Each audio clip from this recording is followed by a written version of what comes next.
Filipenses, e esta é a 17ª lição da carta aos Filipenses.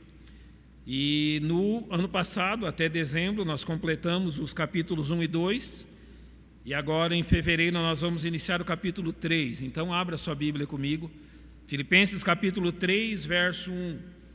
Pode ficar assentado como você está. Eu vou ler esse único verso, e depois de ler vou orar, então nós vamos meditar nessa verdade.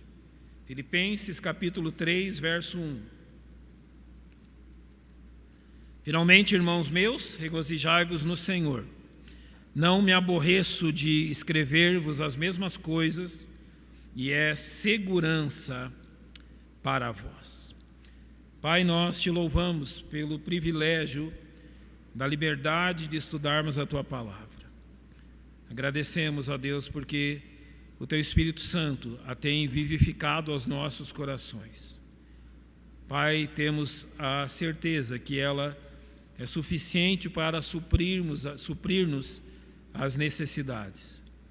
E rogamos que Teu Espírito Santo nos ajude e nos conduza no estudo da Tua verdade. Nesta dependência nós oramos em nome de Cristo. Amém. Regozijai-vos no Senhor, é assim que inicia o 3º capítulo da carta aos Filipenses, mas eu quero agora que você me ajude abrindo a sua Bíblia no capítulo 1.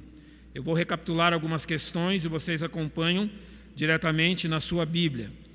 Desde o início do estudo da carta aos Filipenses, eu tenho demonstrado aos irmãos que o objetivo de Paulo é demonstrar não só aos filipenses, mas a todos os cristãos que vieram depois deles, que uma vida de paz e alegria é possível ao cristão e apenas ao cristão, independente das circunstâncias que ele se encontre. Então, Paulo está nos provando e nos encorajando diante do fato que, independente das circunstâncias que um cristão venha a enfrentar, a palavra de Deus e o ministério do Espírito Santo são suficientes para produzir paz e alegria, mesmo em meio às mais difíceis circunstâncias. Em toda a carta, o apóstolo ele vai nos dar a mesma resposta.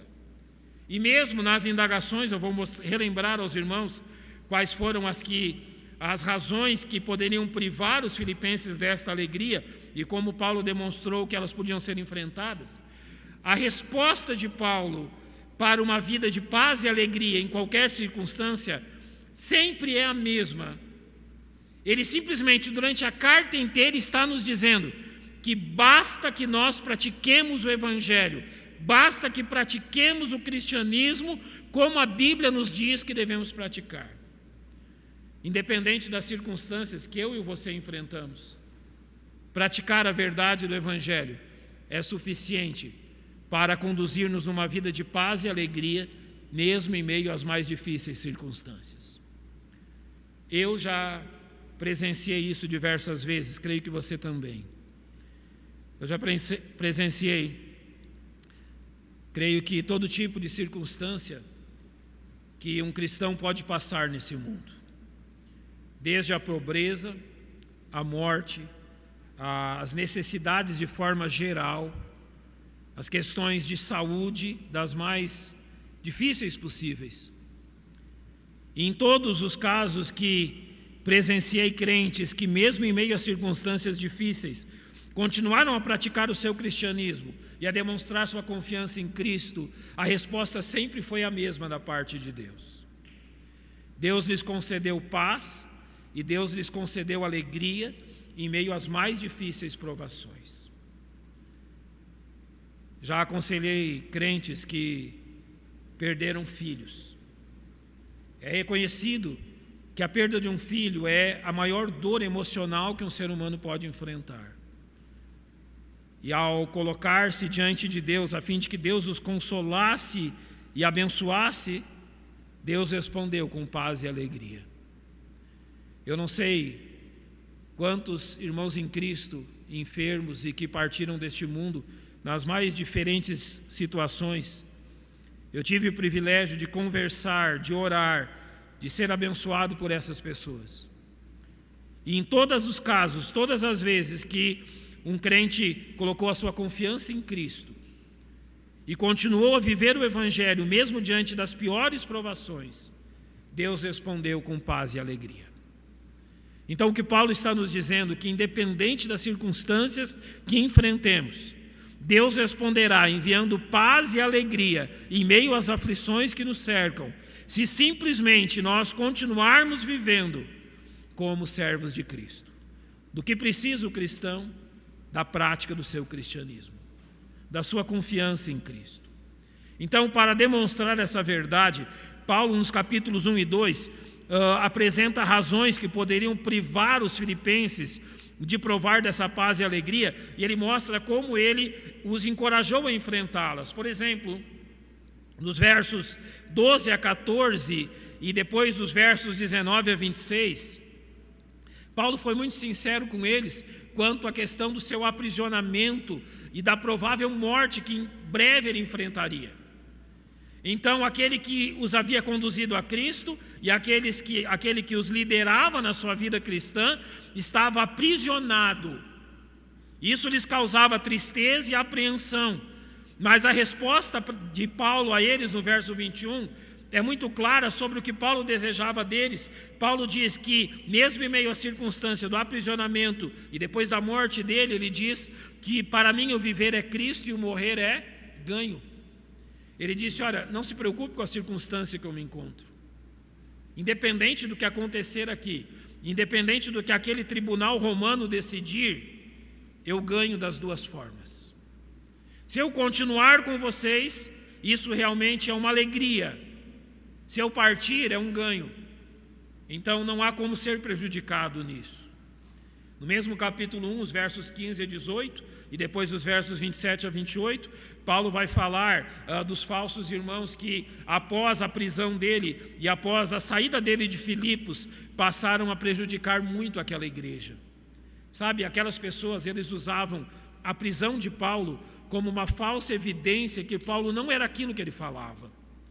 Então eles diziam o seguinte, nós entendemos pela carta, olha, enquanto ele está lá preso, nós estamos aqui com vocês. Então eles queriam usurpar a importância de Paulo no meio deles. Mas olha no verso 18 como Paulo responde, que importa, contanto que Cristo seja anunciado de toda maneira, ou com fingimento ou em verdade, nisto me regozijo e me regozijarei ainda mais. Aqueles homens estavam denegrindo o nome dele. E a resposta dele foi, em suma, não é contra mim que eles lutam. Não é contra mim que eles enfrentam. Se estão falando de Cristo, que continuem, isso me alegra. Os versos 29 e 30 do capítulo 1 também mostra aquilo que aconteceu e aconteceria em breve com os filipenses, a perseguição. Eles seriam perseguidos. E Paulo responde assim a eles sobre essa questão no verso 29, porque a vós foi concedido em relação a Cristo, não somente crer nele, como também padecer por ele. Você percebe como uma visão cristã da vida nos permite viver dessa forma? Eles estão vendo Paulo preso e eles sabem que a mesma perseguição que atingiu Paulo também vai atingir a eles. E a resposta de Paulo é, olha, eu tenho uma grande notícia. A vós foi dado o privilégio não somente de crer em Cristo, mas de ser perseguido por causa dele. Ou seja, Paulo diz, é por Cristo que isso acontece. No capítulo 2, Paulo começa a tratar das divisões internas na igreja, e nos versos 1 a 4 ele começa a encorajar aqueles irmãos sobre o comportamento que eles tinham que ter diante disso. E no verso 2 ele diz, completai o meu gozo para que sintais o mesmo, tendo o mesmo amor, o mesmo ânimo, sentindo uma mesma coisa. Paulo diz, nem as divisões da igreja podem tirar a nossa paz e alegria quando conduzidas da forma que Cristo quer que sejam conduzidas. Os versos 12 e 13 demonstra a preocupação de Paulo, aquilo que ele respondeu a eles, a respeito da ausência dele na igreja. Eles estavam sem o grande líder deles. E olha o que Paulo responde no verso 13, Deus é o que opera em vós, tanto querer como efetuar, segundo a sua boa vontade. Ele está dizendo, vocês estão tristes pela minha ausência, então saibam, nada disso fui eu que fiz. É Deus que opera em vós, tanto querer quanto efetuar.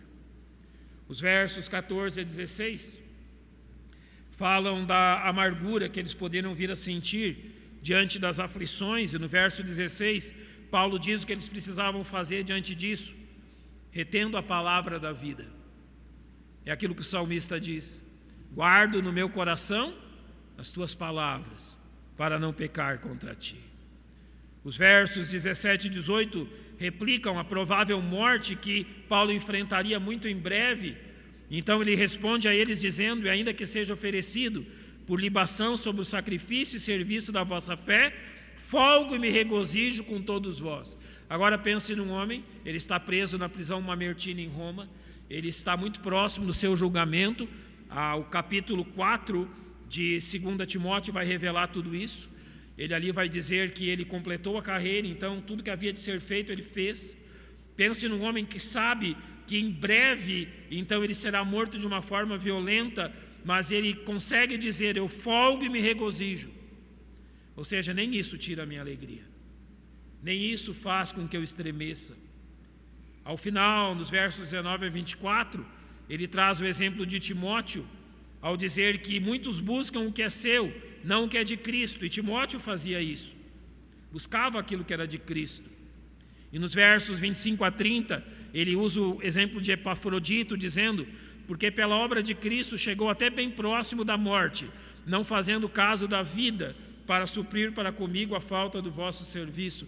Epafrodito recebeu o maior elogio que um crente recebe em todo o Novo Testamento. Em suma, o que Paulo disse em todo o capítulo 1 e 2 foi que, independente das circunstâncias que vivamos, Deus é suficiente para nos dar uma vida de paz e alegria. Sabe qual é a dificuldade que enfrentamos? É que por vezes nós não queremos que Deus faça as coisas do jeito que Ele quer fazer. Possivelmente Paulo não entendeu no princípio, quando ele precisou ser aprisionado. Aprisionado em Jerusalém, conduzido a Cesareia, depois conduzido a Roma, e finalmente morto por causa do Evangelho. Não é o fim que você espera para o grande herói da fé do Novo Testamento. Alguns podem pensar que talvez Deus tenha sido injusto com Paulo. Depois de tudo que ele fez e sofreu, e eu procurei mostrar a vocês em 2 Coríntios capítulo 11, tantas coisas que Paulo sofreu: fome, sede, nudez, perseguição. Eu disse a vocês na explanação dos capítulos 1 e 2 que provavelmente aquilo que você pensa da vida de Paulo não é a realidade do que ele viveu. As lutas e provações que Paulo viveu estão realmente muito aquém daquilo que a maioria dos crentes pensa. Muitos olham para Paulo imaginando uma vida gloriosa, mas em 2 Coríntios 11, ele mostra quantas lutas ele enfrentou por causa do Evangelho. Agora, tendo dito isto, aqueles irmãos em Filipos, ele chega ao capítulo 3 dizendo: finalmente, irmãos meus, regozijai-vos no Senhor. Então notem, não me aborreço de escrever-vos o quê? As mesmas coisas. Isso é segurança para vós. Paulo está dizendo: eu não me aborreço, eu não me enfado de escrever sempre a mesma coisa. Vocês precisam se regozijar em Cristo. Precisam alegrar-se em toda e qualquer circunstância. Essa palavra finalmente significa quanto ao resto, ou finalmente, literalmente, aquilo que ainda é preciso ser feito. E ele vai colocar-nos neste objetivo. Aquilo que o cristão precisa nessa vida, e aquilo que ele pode fazer, é regozijar-se em Deus. Então eu quero dividir isso em 3 pontos, em 3 questões que eu creio que vão clarear esse ensino de Paulo à nossa mente. Primeiro, nós precisamos entender o que significa regozijar-se no Senhor. O que significa alegrar-se em Deus? O que significa realmente regozijar-se no Senhor em meio a qualquer necessidade ou qualquer circunstância? Eu creio que, em primeiro lugar, eu preciso demonstrar a vocês que esta é uma ordem que nós recebemos e que fomos capacitados a cumprir, mas que por vezes, talvez nós tentemos cumprir esta ordem de uma outra forma, tendo um mal entendido a respeito daquilo que Paulo realmente está dizendo aqui. Então, antes de tudo, é preciso corrigir um erro. de pensar que o regozijo cristão é o resultado das coisas que acontecem conosco, ou estão na dependência de algum acontecimento. Dessa forma, muitos salvos tendem a reconhecer a alegria cristã como resultado final de uma série de fatos exteriores, somados a mais algumas questões interiores, que consequentemente lhe consideram um estado de alegria. O regozijo no Senhor independe das circunstâncias. A primeira questão que nós vamos perceber é esta: um irmão em Cristo pode estar às portas da eternidade, após sofrer anos de sofrimento por uma enfermidade, por alguma questão assim, e mesmo assim regozijar-se em Cristo. Não foi uma ou duas vezes que eu vi pessoas, irmãos em Cristo, sepultando seus amados e se regozijando em Cristo. Há 2 anos e pouco atrás, quando eu e os meus irmãos sepultamos o nosso pai, nós realizamos 2 cultos, um à noite, do dia que ele faleceu, e um na manhã que ele foi sepultado. No culto da noite, um homem veio de um outro funeral. Ele havia assistido um funeral, ele era amigo de meu irmão, então ele também fez-se presente durante o culto daquela noite, onde nós agradecemos a Deus pela vida do nosso pai. Quando terminou o culto, ele foi ao meu irmão e disse: isso parece mais uma festa do que um velório. Isso parece mais uma comemoração do que um velório. Ele disse: eu acabo de vir de um velório onde as pessoas estavam chorando e desesperadas diante da morte de um ente querido. E eu estou chegando aqui e vocês estão falando de tantas coisas boas que Deus fez durante a enfermidade do seu pai. Sim, a circunstância não era alegre. A morte do meu pai foi uma das maiores tristezas que enfrentei nessa vida. Uma das coisas mais duras. Quando alguém me pergunta sobre algo difícil, eu digo que a coisa mais difícil que eu já fiz na minha vida foi segurar o caixão do corpo do meu pai para sepultá-lo. Mas isso não impediu que nós nos alegrássemos por tudo que Deus tinha concedido a ele. Ou seja, não são as circunstâncias, não são aquilo que nos cerca que diz se nós vamos nos regozijar ou não. Um salvo em Cristo é capacitado a regozijar-se mesmo diante das piores circunstâncias, das mais duras circunstâncias. Então não espere o regozijo em Cristo dependente dos acontecimentos, dependente das circunstâncias. Deus te dará paz e alegria mesmo em meio às piores dores da vida. Ele é capaz de fazer isso. O segundo grande erro a ser evitado é que nós podemos começar a pensar ou agir pensando que nós podemos realizar coisas a fim de sermos felizes. Aqueles que se alegram quando viajam, aqueles que se alegram quando fazem compras, aqueles que se alegram quando estão diante de uma mesa muito bem servida. Sabe, nós podemos manipular a nossa alegria. E muitas vezes fazemos isso. Nós achamos que regozijo no Senhor é juntar tudo aquilo que nós gostamos, que nos alegra e que nos dá prazer. Então a junção de todas essas coisas nos levará a um estado de regozijo.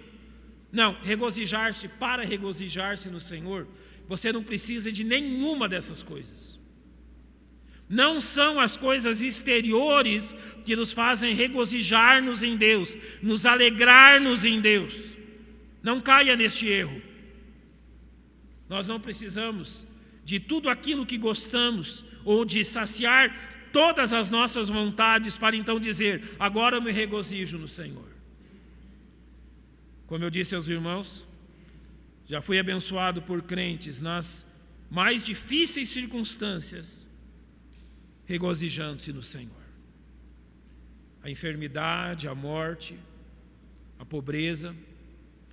Fui abençoado quando eu trabalhei no Paraná por 5 anos. Naqueles 5 anos, Deus me deu o privilégio de cuidar de uma senhora. Ela vivia na casa dela, o marido morava em outra cidade trabalhando, ambos eram idosos. O único filho morava em Curitiba. Então, todos os meses eu a levava ao banco para receber, a levava ao mercado para fazer as compras, a levava à farmácia para os remédios. As pessoas olhavam para aquilo e achavam que eu estava ajudando. Nunca foi isso, foi sempre ela que me ajudou. Eu vou dizer por quê. Ela morava num dos bairros eu morava na fronteira com o Paraguai, ela morava num dos bairros mais violentos da cidade. Muitas vezes eu cheguei lá no começo ou no fim da tarde, e aquela irmã já estava no segundo, no terceiro, no quarto culto do dia. Sim, ela realizava cultos na sala de casa, e sabe quem ela convidava? As crianças da rua, os adolescentes da rua. Eu tenho uma foto da nossa igreja naquele tempo, a igreja lá no Paraná. Eu não lembro quantos adolescentes e jovens há naquela foto, há dezenas deles. E quando você soma, é incrível o número daqueles jovens e adolescentes que foi ela que ganhou para Cristo. Ela tinha todas as razões para realmente amargurar-se e entristecer-se, mas foi uma das pessoas que eu conheci que mais se regozijavam em Deus. Não são as circunstâncias, é o seu coração. Não é aquilo que lhe cerca, é aquilo que tem dentro de você. Você pode ter todas as coisas que lhe dão prazer e ser infeliz e triste, e não ter nada disso, e ter a Cristo e regozijar-se nele. Da mesma forma, regozijar-se no Senhor é o resultado da relação que os salvos possuem com Cristo. O regozijo que temos em Deus é porque temos a Cristo. Em Romanos 8:1, Paulo usa essa expressão em Cristo ao dizer: portanto, agora nenhuma condenação há para os que estão aonde? Em Cristo. Você já percebeu que esse mundo não pode nos fazer mal nenhum? Você já percebeu que esse mundo não nos pode causar prejuízo algum? Aqueles que nos acompanharam no início do trabalho ali no Jardim Cerrado, algumas vezes, quando iniciamos o trabalho da igreja ali, houveram tiroteios. Algumas vezes nós estávamos nas casas visitando e a polícia perseguia os bandidos dali, eles passavam correndo sobre os telhados. As pessoas se envergonhavam, dizendo: olha, aqui é normal, tudo bem, tranquilo, vamos continuar falando da Bíblia. Muitas dessas estão lá na igreja agora. Não hoje, mas estão lá na igreja, trabalhando e servindo a Deus ali no TBM Jardim Cerrado. Jamais nenhum mal nos aconteceu. E se acontecesse, não seria prejuízo algum. Se Deus tivesse permitido que algum de nós morresse ou fosse ferido dessa forma, não. O maior dos problemas já foi resolvido, a condenação eterna. E nada mais o inferno e o pecado podem fazer contra nós. Em Efésios 1:3, Paulo usa a mesma expressão: bendito Deus e Pai de nosso Senhor Jesus Cristo, o qual nos abençoou com todas as bênçãos espirituais nos lugares celestiais em Cristo. Preste atenção nessa expressão: com todas as bênçãos espirituais em Cristo. E eu procurei demonstrar nessa carta aos irmãos que as bênçãos que Deus derrama sobre a nossa vida não estão ligadas ao nosso merecimento, estão ligadas a quem? A Jesus. Tudo aquilo que Deus faz por você, tudo aquilo que Deus realiza pela sua vida, são as bênçãos espirituais guardadas em Cristo. Então, por que você se regozija? Porque está em Cristo. E estando em Cristo, não há nada melhor que você possa provar. Em segundo lugar, eu quero dizer-lhes por que devemos nos regozijar no Senhor. E a primeira questão é porque isso é uma ordem. Você prestou atenção nisso? Regozijar-se no Senhor é uma ordem, mas nós devemos entender o contexto dessa ordem, e eu vou usar 2 textos para demonstrar isso a você. Você conhece bem Eclesiastes capítulo 3, versos 1 e 4, dizem assim: tudo tem o seu tempo determinado, há tempo para todo propósito debaixo do céu, o sábio disse. No verso 4 ele diz: tempo de chorar, tempo de rir, tempo de prantear, tempo de dançar, ou seja, de se alegrar. Ele está dizendo que há tempo para todas as coisas na vida, e Deus está nos dizendo que o tempo que nós temos aqui, depois que conhecemos a Jesus Cristo, é um tempo de regozijo. Você entende isso? Que desde o dia em que você conheceu Jesus como seu Salvador, é tempo de regozijo. Sabe, quando Jesus procurou explicar isso aos fariseus e aos discípulos de João, em Mateus capítulo 9, os versos 14 e 15 dizem: então vieram a ele os discípulos de João dizendo: por que jejuamos nós e os fariseus muitas vezes, e os teus discípulos não jejuam? E Jesus respondeu: podem porventura andar tristes os filhos das bodas enquanto o esposo está com eles? Eles podem andar tristes enquanto eu estou com eles? Assim é conosco. Podemos nós andar tristes e cabisbaixos enquanto Cristo está na nossa vida? Irmãos, houve um tempo triste no nosso viver. Paulo fala em Romanos 6 que desse tempo nós nos envergonhamos. Sabe que tempo é esse? O tempo que nós andamos sem Jesus Cristo nesse mundo. Olhe para você e lembre quem era você antes da sua salvação. Relembre na sua vida que tipo de vida você vivia. Ah, pastor, eu nasci na igreja. Sim, mas um dia você foi perdido também, e um dia também você precisou vir a Cristo, mesmo que na mais tenra idade. Então lembre-se de tudo que Deus o livrou. Sabe, a questão que Paulo nos aponta aqui é que se estamos em Cristo, a ordem é: se regozijem, se alegrem. Vocês estão no melhor lugar que um ser humano pode estar. Vocês estão na melhor posição que um ser humano pode estar, porque em segundo lugar, isto é um privilégio.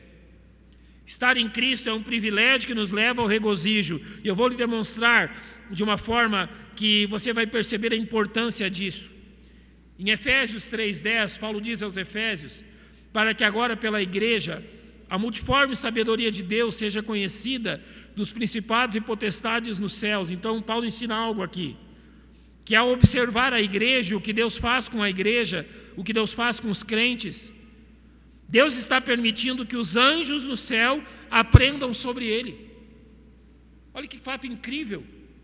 Os anjos estão aprendendo sobre Deus ao observar como Deus tem agido em meio à igreja. Os anjos estão olhando para a nossa vida, observando como Deus age conosco, e eles estão aprendendo sobre a sabedoria de Deus. Pedro vai demonstrar isso no capítulo 1, quando no verso 10 ele diz: da qual salvação inquiriram e trataram diligentemente os profetas, que profetizaram da graça que vos foi dada, indagando que tempo ou que ocasião de tempo o Espírito de Cristo, que estava neles, indicava anteriormente, testificando os sofrimentos que a Cristo haviam de vir e a glória que se lhes havia de seguir. Então aqui ele fala do que os profetas queriam saber. Mas note agora o verso 12: aos quais foi revelado que não para si mesmos, mas para nós, eles ministravam estas coisas que agora vos foram anunciadas por aqueles que pelo Espírito Santo enviado do céu vos pregaram o Evangelho. Então note o que Pedro diz: para as quais coisas os anjos desejam bem atentar. Nós temos um privilégio tão grande de viver com Deus, tão grande de estar em Cristo, que isto desperta a curiosidade dos anjos. É um privilégio tão grande que mesmo os anjos, compartilhando do céu com a própria pessoa infinita de Deus, eles estão olhando para nós, para aprender sobre Deus. Se eles lá no céu estão olhando isso, imagina nós que aqui vivemos debaixo da graça dele. Alegrar-se no Senhor é um privilégio que Deus lhe concedeu. Alegrar-se na sua graça, nos seus livramentos, alegrar-se até mesmo na sua disciplina. Sim, Nós podemos nos alegrar quando Deus nos disciplina. Além disso, nós devemos nos alegrar no Senhor também por causa das pessoas que nos cercam. Eu vou aqui usar o exemplo do Salmo 73 para mostrar para você a importância do testemunho cristão. Eu vou primeiro citar o Salmo e depois aplicá-lo. Asaf, o salmista que escreve esse Salmo, os versos 2 e 3, ele diz: quanto a mim, os meus pés quase que se desviaram, pouco faltou para que me escorregassem os meus passos. Olha o problema de Asaf: pois eu tinha inveja dos nécios quando via a prosperidade dos ímpios. Em suma, qual foi o problema de Asaf? Porque ele se amargurou, porque ele achou que as pessoas que não conhecem a Cristo são muito mais felizes neste mundo do que aqueles que foram salvos por Cristo. Ele olhou para a vida desses homens e disse: está vendo? A vida deles é incrível, agora olha para nós. Eles realmente se regozijam em todas as coisas deste mundo, parece que nada dá errado com eles, e agora olha para mim e para você, que seguimos a Jesus Cristo. Os versos 4 e 5 ele diz: não há apertos na sua morte, firme está a sua força, não se acham em trabalhos como outros homens, nem são afligidos como os outros homens. Os versos 16 e 17, ele começa a cair em si e diz assim: quando pensava em entender isto, foi para mim muito doloroso, até que entrei no santuário de Deus, então entendi o fim deles. Agora ele começa a entender como que a vida dessa gente, que aparentemente tem uma vida gloriosa, mas quando nós olhamos para dentro, nós percebemos que as coisas não são assim. Os versos 18 a 20 dizem: certamente tu os pusestes em lugares escorregadios, tu lanças em destruição, como caem na desolação, quase num momento, ficam totalmente consumidos de terrores. Como um sonho quando se acorda, assim, ó Senhor, quando acordares, desprezarás a aparência deles. Permita-lhe aplicar isso da seguinte forma. Irmãos, nós vivemos num tempo onde o irreal vale mais do que o real. Não o dinheiro, o real, as circunstâncias irreais têm mais valor do que as circunstâncias reais. Você percebe qual é o papel das mídias virtuais nesse tempo e de todos os mecanismos que as pessoas usam para apresentar a vida delas às demais pessoas, às mídias sociais? Você já percebeu como as pessoas se apresentam nas mídias sociais? Como que elas revelam toda a glória da vida delas e toda a alegria e toda a felicidade que elas provam nas mídias sociais? Tudo isso cai por terra quando você conversa com elas pessoalmente. Toda aquela alegria, toda aquela firmeza, todo aquele regozijo e tudo aquilo, toda a glória e opulência que elas querem demonstrar, caem por terra quando você percebe a realidade. Jamais inveje um incrédulo. Jamais inveje um homem sem Cristo. Ele está cada dia mais perto do inferno. Ele está cada dia mais perto da condenação, se não se arrepender dos seus pecados. Jamais inveje um ímpio. Tudo aquilo que você está vendo é irreal. Tudo aquilo que você está vendo é mentira. Servem ao pai da mentira e vivem a maior das mentiras, de que tudo acaba nesse mundo e não há nada na eternidade. Jamais inveje um ímpio. Olha como Asaf termina o Salmo nos versos 26 a 28. Mas Deus é a fortaleza do meu coração e a minha porção para sempre. No verso 28 ele diz: mas para mim, bom é aproximar-me de Deus. Pus a minha confiança no Senhor Deus para anunciar todas as suas obras. A vida é difícil? Sim. Enfrentamos lutas, dores, enfrentamos tristezas e desapontamentos dos mais profundos possíveis. Verdade? Jamais negamos isso. Mas jamais negamos também que Deus é a nossa alegria. Jamais negamos que nós não precisamos deste mundo para provar do regozijo que Asaf provou do Senhor. Por que regozijar-se no Senhor? Também por sua própria causa, por causa de você e de mim. Neemias falou àqueles que estavam com ele na obra de reconstruir os muros de Jerusalém, diante daquela imensa dificuldade e luta, ele se volta para eles e diz: porque a alegria do Senhor é a vossa força. Eles tinham inimigos externos, poucos recursos, poucos homens, muita destruição e muito trabalho a ser feito. Foram ridicularizados, foram desafiados, foram ameaçados, mas Neemias compreendeu: a alegria do Senhor é a vossa força. Por que regozijar-se no Senhor? Porque você precisa disso. Quando Paulo enfrentou a oposição dos falsos irmãos em Filipos, no capítulo 1 ele diz assim, versos 16 a 18: uns na verdade anunciam a Cristo por contenção, não puramente, julgando acrescentar aflição às minhas prisões, ou seja, eles queriam ridicularizar Paulo. Mas ele diz que outros por amor, sabendo que fui posto por defesa do Evangelho. Então ele responde: que importa? Contanto que Cristo seja anunciado de toda maneira, ou com fingimento ou em verdade, nisto me regozijo e me regozijarei ainda mais. Sabe o que Paulo nos ensina aqui?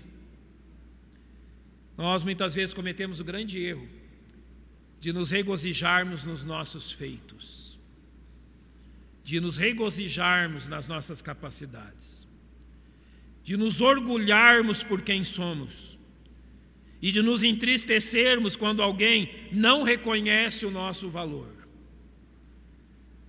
Quando não somos agraciados ou reconhecidos ou elogiados, talvez nos entristeçamos. Sabe sabe de que é sinal isso? É sinal que nós estamos fazendo as coisas para nós mesmos e não para Deus. Quando nós fazemos as coisas para o nosso Deus, nós nos regozijamos nele pela resposta dele. Não porque alguém nos elogiou, ou porque alguém está dizendo como somos bons, ou como alguém está dizendo porque somos importantes. Paulo aqui, ele foi rebaixado, humilhado e ridicularizado de todas as formas, e ele responde: o que importa? Não é para mim, é para Cristo. E se Cristo está sendo glorificado em tudo isso, não tem problema. Eu me alegro nisso, eu me alegro naquilo que eles têm falado. Se eles querem me rebaixar, me rebaixem, mas eles não conseguem fazer isso com Cristo. Finalmente, nós devemos nos regozijar em Deus, porque esta é a única forma de jamais sermos decepcionados. No capítulo 1, verso 20, quando fala da expectação da sua prisão e do seu julgamento, e talvez da sua morte, Paulo diz que, segundo a minha intensa expectação e esperança de que em nada serei confundido, antes com toda a confiança, Cristo será tanto agora como sempre engrandecido no meu corpo, seja pela vida, seja pela morte, porque para mim o viver é Cristo e o morrer é ganho. Paulo tinha tudo para considerar a morte dele a maior das vergonhas, a maior das perdas, a maior das humilhações, mas sabe o que ele compreendeu? Eu não vou ser confundido. Cristo será, tanto agora como sempre, engrandecido no meu corpo, seja pela vida, seja pela morte. Se eu viver, eu vou me regozijar nele. E se eu morrer, eu vou me regozijar ainda mais. Se eu viver, eu continuarei alegre. Se eu morrer, a alegria vai ser indizível. Por que regozijar-se no Senhor? Porque aconteça o que acontecer, você nunca vai ser decepcionado. Aconteça o que acontecer, não tem como sair perdendo. Eu quero terminar dizendo 3 questões sobre como nos regozijamos no Senhor, e assim nós vamos encerrar. A palavra de Deus nos permite, irmãos, entender a prática desse regozijo, como ele deve ser vivido. Mas primeiro a gente precisa ver uma questão negativa. Como nos regozijamos no Senhor? A primeira questão é que você precisa ser vigilante a respeito daquilo que alegra o seu coração. Mesmo que muitas das alegrias deste mundo sejam lícitas, nós salvos compreendemos que elas não nos pertencem ou não devem ter lugar na nossa vida. O regozijo de um salvo não depende de pessoas, lugares ou condições, porque o cristão pertence a uma natureza de vida muito acima das circunstâncias, podendo ser provado em todas as fases e condições da vida essa alegria. Então a primeira questão é, se você necessita de algo ou de alguma questão fora de Cristo a fim de ser feliz, há um grande problema aqui. Se você está precisando que alguma coisa aconteça, de alguém ou de algo, fora de Cristo, para que você realize-se e se regozije em Deus, significa que há algo de errado. O nosso regozijo no Senhor independe das circunstâncias. É um regozijo no Senhor. Então eu quero que você agora entenda dois fatos. O primeiro é que o regozijar-se no Senhor é resultado de meditarmos em quem Ele é. Você já percebeu pela sua Bíblia como Deus é incrível? Você já percebeu pela leitura do Velho Testamento tantas coisas que é falado sobre Deus Pai? O Velho Testamento revela muito a pessoa de Deus Pai, do seu incrível poder. Quando você lê o Salmo 139, é demonstrado ali tudo aquilo, a sua onipotência, a sua onisciência, a sua capacidade de fazer e mover todas as coisas. Nós nos regozijamos em Deus quando nós aprendemos quem Ele é.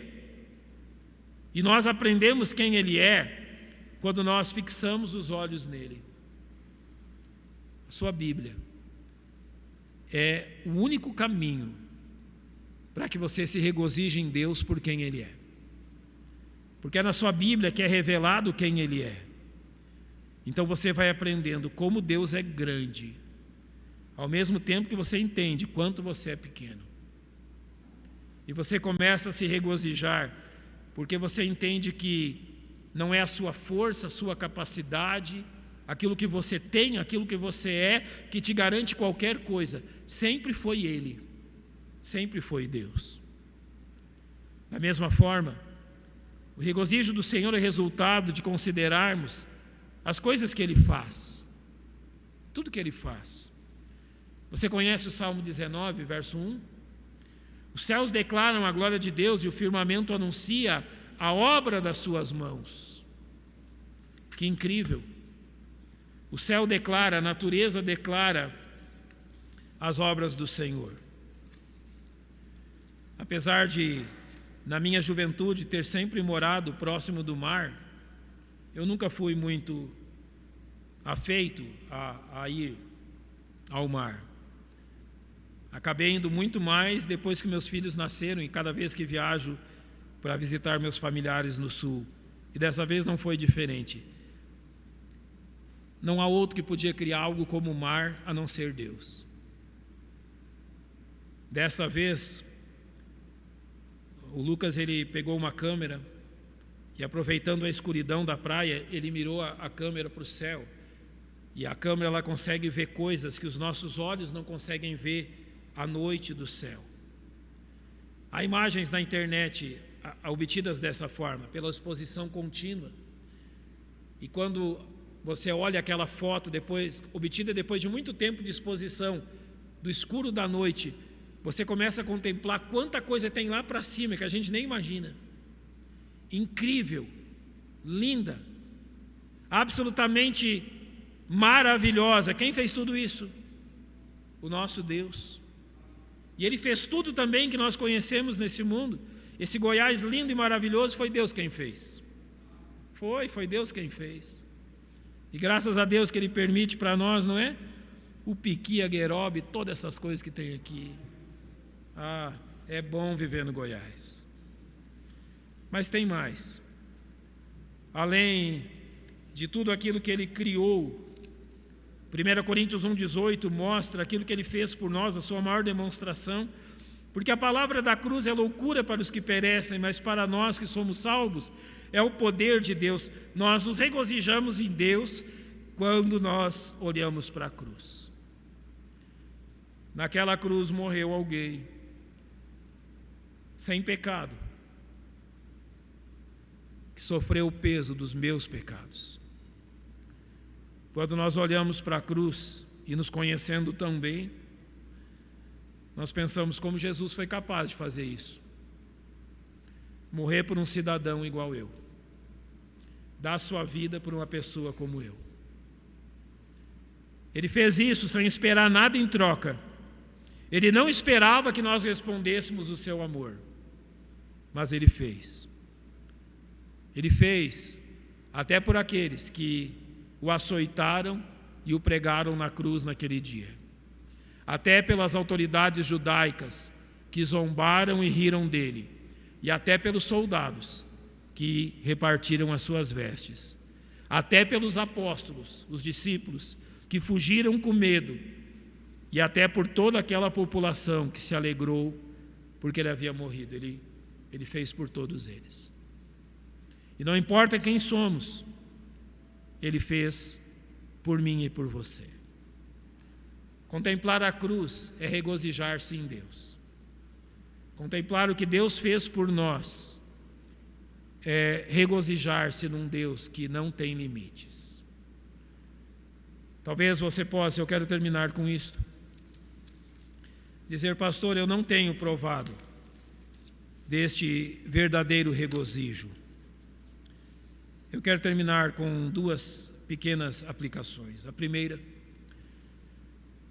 você conhece Jesus Cristo?